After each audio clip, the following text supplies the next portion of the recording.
Mga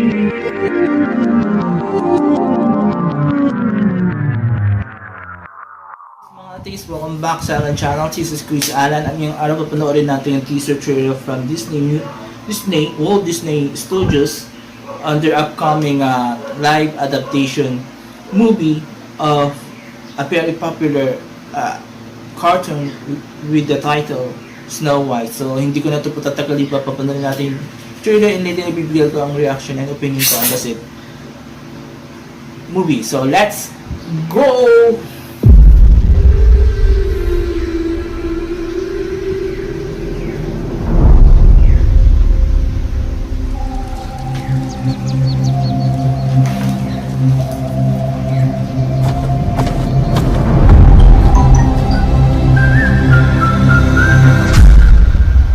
So, whistle while you work.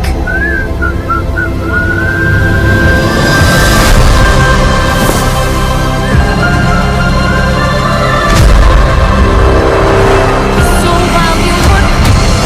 Magic mirror on the wall. Who's the fairest one of all?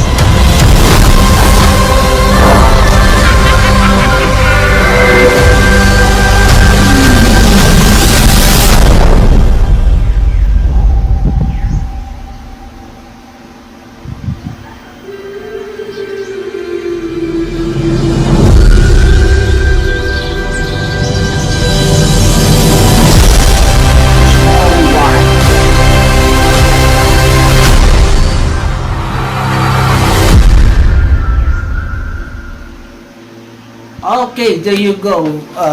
We saw the teaser trailer from Walt Disney Studios ng gulo na sinabi ko. Nagpanood natin yung teaser trailer ng Snow White from Walt Disney Studios, and ito yung live adaptation nga ng sabi ko na ng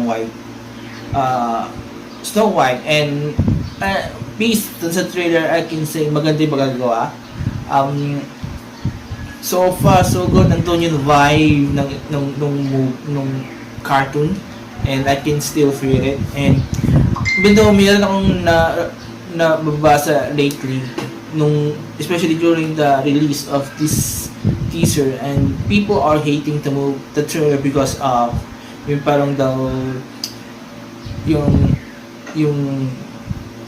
how you call it, yung bida, si Snow White, and the witch, I don't know how it, witch o stepmother ba yun, mas maganda, diba? So, I think ang pagkakaintindi ko to sa cartoon kasi it's that yung witch is parang insecure siya. So, insecure siya na she thinks she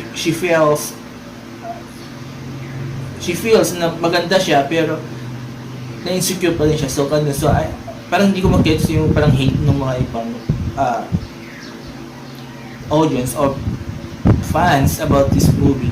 Pero sa akin, I can say maganda naman. And kasi yung character naman doon is a young girl saka versus to sa isang witch, diba? So parang insecure. The reason why this witch is galit na galit kay Snow White because of the insecurity she has dun sa sarili niya na yes, maganda siya pero still she felt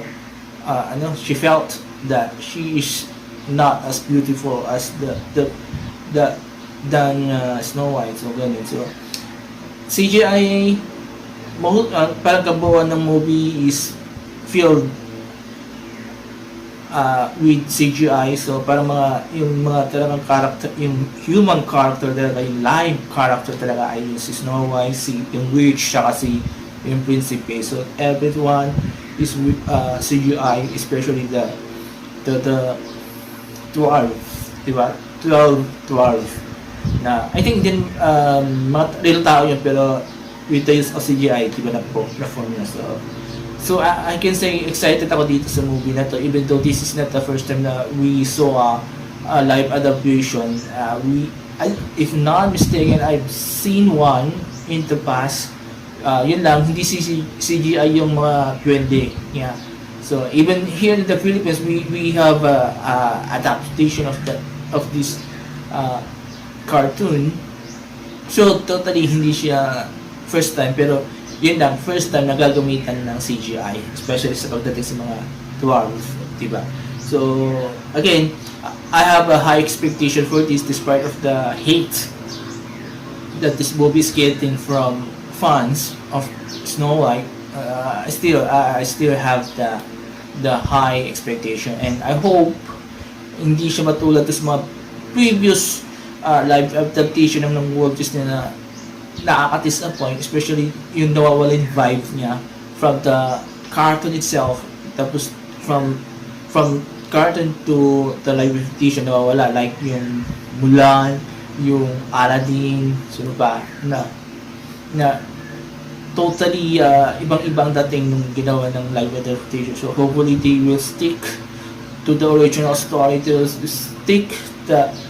they will retain that vibe that Scarlett has. So sana matulad siya doon sa Cinderella. I've seen that one.